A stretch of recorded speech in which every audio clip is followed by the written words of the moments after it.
Hey everyone, Once Bitten here with a battle report between my Beastmen and a Lizardmen army. So again, this is this previous weekend, trying to decide if this is the list I want to take to a tournament coming up this coming weekend and to get some practice with it. Last game was a total disaster. I tweaked the list just a little bit, and, um, and now I'm facing a Slan Lizardman army. So looking at the far right, you can see he brought 30 chameleon skinks, so 20 of them are here on the far right. I've got a Tuskor chariot and some harpies over here. In the middle, I've got a big unit of gore, and in the middle of that unit, I have a character.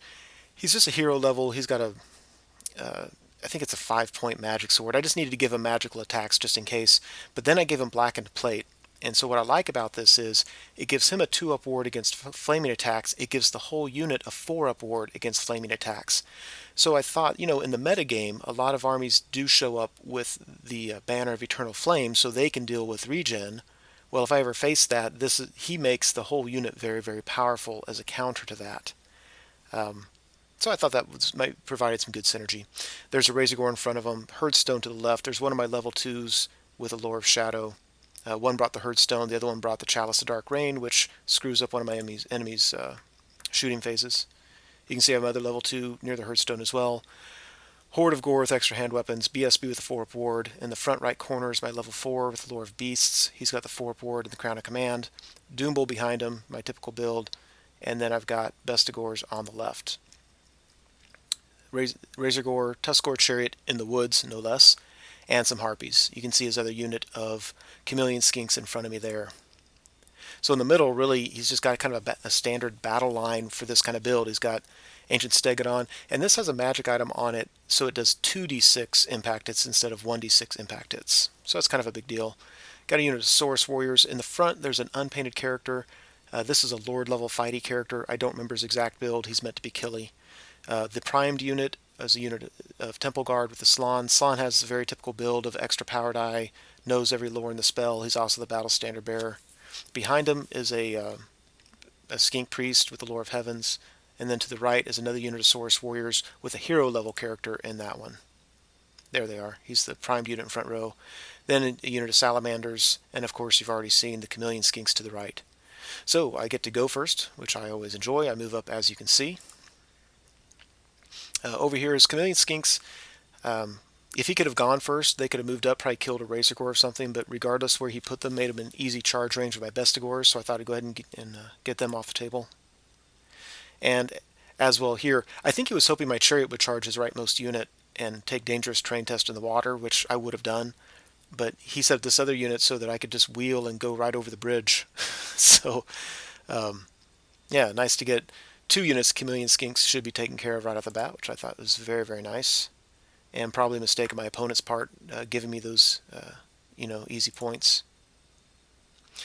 The Pit of Shades goes off, and I actually land it right on the Slan's head, but he passed his Lookout Sir roll and ended up killing maybe 3 of the Temple Guard. It didn't really mean a whole lot. Beat combat with the Chameleon Skinks over here and reformed back into Horde formation, and beat the 1 unit of Chameleon Skinks here. I was really hoping the second unit would fail its panic test and run, because it's not too far from the side of the board, but they passed. So we go to Lizardman turn 1. I was really surprised by this move, and I think it was a mistake. He moved both of these units to shoot at my Chariot. What I would have done, I think he should have taken his Chameleon Skinks to go pick on my wizards who are dancing around the Herdstone, and just charge the Salamanders into my stupid Chariot. I think he would easily win that combat. But anyway, he did this just to shoot at it, take it out that way. Over here, the Bestigors, I wanted to reform them, so I didn't pursue the Chameleon Skinks, and I figured, they need double ones to rally. Well, they rolled double ones. So luckily my Harpies will be able to take care of them. So yeah, overall, it looks like that. At the end of shooting, I did use a Chalice of Dark Rain, so everything was -1 to hit. Even with all that, he only did 1 wound to my Chariot, which is insane. I don't know what the odds are, but I'm pretty sure he should have just wiped that Chariot up. So I thought that was very unfortunate for him. We go to my turn. The Harpies on my far left charge the 2 remaining Chameleon Skinks over there. Now this was just silly and funny. I charge my Chariot into these Salamanders, and he holds, because otherwise he's just going to go off the board. And then I don't know what I was thinking, but on a whim, I said, yeah, my Razor Gore in the woods will charge it as well. the salamanders. I wasn't thinking they could do a stand and shoot, and they used double dice each. He rolled 46 shots. That actually made it worth it. I mean, blew the thing up. I mean, oh my gosh. So that was a dumb mistake on my part. It didn't really affect anything, but just might as well just pick my razor gore up and just throw them away. Such a stupid decision. Otherwise, I want to get in a fight with them, so I'm moving up. I didn't want him to charge out at me here in the woods because I wouldn't be steadfast, so I put a unit of harpies there so that if he charged, I would just stay and he would if he overran, he wouldn't hit my unit. What it didn't occur to me until just now is that if he hit my harpies, he wouldn't be able to wheel too much because his temple guard would be blocking him. So I would have to wheel to him, and that actually, if he rolled high enough, might have taken him into my gore unit. So wouldn't have been the end of the world, but anyway, just noticing that. Overall, the table looks like this. I might have failed charge. Like, I know I wanted to get my Bestigors into his Stegodon, and I might have tried it and failed it. I just don't remember. My Harpies make short work of his Chameleon Skinks. They overrun. I really want them to take out his level 1 Lore of Heavens guy who's dancing behind his lines. Over here, I only do 2 wounds. I might have done a wound or 2 on Chameleons, on the Skinks. I just don't know. He did 2 more wounds. My chariot, I'm hanging on to dear life by 1 wound, so I know I'm going to lose that chariot next round of combat. So we go to Lizardman turn 2. He took his Stegodon and charged my doombull, which I thought was a great idea. I hadn't really considered it. And luckily for me, I think he needed a high roll, and luckily he failed it, because he would have come in with 2d6 strength 6, I believe, impact hits on top of everything else. And I've got a 1-up rerollable, so it would have gone to a 4-up rerollable, but he easily could have killed my guy or done a lot of damage to me. So he failed it. I was very, very happy to see that. Over here, he's bringing his Chameleon Skinks around my lines to pick on my wizards, which is what he should be doing there. He chose not to charge anybody here. He's just going to hang back and cast magic at me. And his Chameleon Skinks pick off one of my wizards, which is not unexpected. And his salamanders kill my chariot, which was not unexpected. And we go to Beastmen turn 3. Now, I'm blanking out at the moment at what lore he had, but the spell he kept getting off was, it gave all units within 12 inches leadership, initiative 10 and weapon skill 10. So whatever lore that is, that's what his Slann has. And it's a great spell for the rest of the game. It really makes it a challenge for me. But one reason why I'm able to get to the fight relatively unscathed is there weren't a whole lot of offensive spells that he had available to him. So we go to Beastman turn 3, get my Bestigors into his Ancient Steg. I had to fly my Harpies that were on my right out of the way of my Gore unit on my right. They had to get out of the way. So they charged his leftmost Saurus unit in the flank. So you can barely see him up at the top of this picture. That's a combat I'm going to lose, but I just need to get them out of the way so that my rightmost Gore unit could charge his unit of Saurus. My Doombull and my middle Gore unit that has my Great Brave Shaman and my Battle Standard Bearer, they're all in there with his Temple Guard. I was tempted just to throw my Doombull in there alone, but it just wouldn't make sense. This way I have static combat res with me, a lot of extra attacks. I need to kill the Temple Guard down to a man so that he's not stubborn forever. Otherwise, I'm really just hiding this wizard. He's not going to last very long. I'm just going to get what I can out of him for my magic phase as long as I can, and then the Chameleon Skinks can have him. I just want, if he does that, I want at least my chariot to be able to kill the Chameleon Skinks. So anyway, it looks something like that. Yeah, I like that. At this point, I'm thinking almost certainly I have the game. So after combat here, we exchanged wounds. Everybody stuck. The funny thing is, those Harpies flew into the side. His Lord-level fighty character made way and was only able to do 2 wounds on Harpies. One of his Saurus warriors did another wound. I still had 2 Harpies left, and I stuck. I'm not sure that really mattered. What it does, it keeps him from countercharging on his turn, and so certainly it helps. But it was definitely funny. If you look at the very top, I've got a bunch of Harpies up there. They charged into his level 1, beat him in combat, and then reformed to face the back of his lines. And sorry for the blurry picture. Yeah, you can see he's missing a lot of Temple Guard. Doombull's awesome. Now my guys are hitting against weapon skill 10, so, they're hitting on 5s, but at least it's hitting on 5s rerollable. And my doombull gets rerolls because he has the always strike first banner. Oh wait, no, he was not getting his rerolls because his initiative is lower than theirs with that spell up.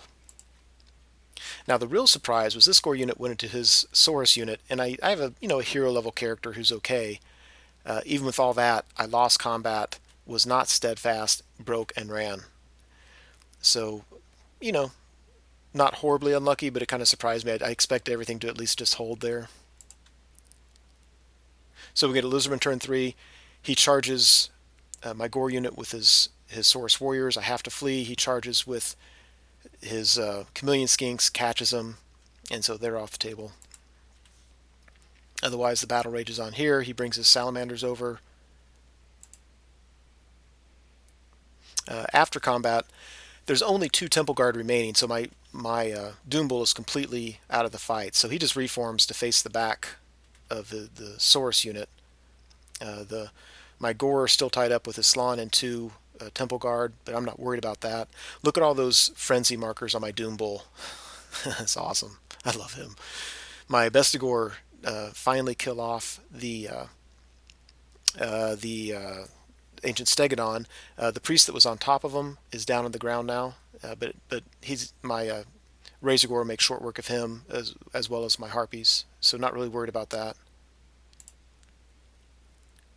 And overall, it looks like this. This goes to Beastman turn 4. Again, I'm just hiding my wizard. He didn't shoot him last time because he had a failed charge. My chariot just wants to be able to take care of his chameleon skinks. My doombull charged into the back of his Saurus warriors. He didn't flee. I don't know if because he didn't think about it or if he felt that I'd probably catch him anyway. Either way, could have been the case. So it looks like that. He's pretty much conceding the game now because his Slann's going to fall any minute now. But he thought he'd just roll this out, roll the dice on this. So my guy's coming in with base 5, so 8 attacks, re-rolling to hit, strength 6 with a rear charge. He is going to tear some stuff up. So overall, the board looks like this. You can see where my Razorgore is now. He charged the remaining skink that was on the Stegodon and caught him and then reformed to face the back of his lines. Yeah, so now we have 4 frenzied markers. Matter of fact, I'm past the 3 that I have painted. Now I'm using unpainted frenzy markers. Now, the warriors were not steadfast because they're in woods, but he still held. And I was okay with that. It was kind of a fun little fight for me. He moves his chameleon skinks over to kill that wizard. Charges his salamanders in. So during combat, I allocate all my attacks on the salamanders because he's going to have a charge and a rear. And if I can kill all of them, then he doesn't get those points. And I don't want to risk losing combat. And they're really no harder to wound than the warriors are. Over here, we kill the rest of his Temple Guard and his Slann, overrun into his Saurus warriors. Yeah, my level 1's dead. My chariot failed its panic test. I should have thought to keep him more than 6 inches away. Then over here, yeah, we did. This picture was taken, but after combat, it's pretty funny. I killed 2 of the salamanders, and I think most of the skinks with them. One of the skinks actually put a wound through on my 1-up rerollable doombull. I mean, he's sitting I think on 5s, wounding on 6s with a 1-up rerollable, and he gets the wound through. So we kind of cheered about that. But both his units broke, and I don't remember at that point. I think at that point we were pretty much calling the game anyway. You never know what would have happened if he would have fled and I wouldn't have caught him, blah, blah, blah. But, that was the game. So, this was a decent matchup for the Beastmen. Again, his lack of offensive magic and my ability to overwhelm him once we got into combat was really nice. It was nice to see the Doombull do what he was supposed to do. So, at the end of this game, though, I was really hesitant to take the Beastmen to the tourney. The biggest reason is I was tired of painting. I painted 60 gores this previous week and didn't even get them all done and had more to do.